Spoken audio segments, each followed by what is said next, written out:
終身年金係另一個，即係我覺得我都好用力去推嘅。呢個係咪60歲以上？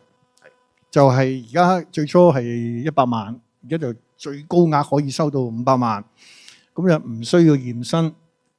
但係你要將筆現金咧係即刻交俾個年金公司，然後咧1個月後就即刻可以每個月根據一個表咧，根據你年紀咧去同埋你俾嘅額咧，就係每個月俾。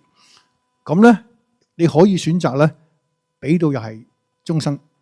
如果話又係一樣喎，我如果好健康嘅，我話認為我自己105歲嘅，咁我梗係入嚟呢度做啦，因為我會攞好多個月嘅。但如果話身體麻麻地咁，唔覺意有意外或者病咁點算咧？我哋都有個好特別嘅安排啦，就照樣可以後人繼續收年金，直至咧你嘅保費嘅105%。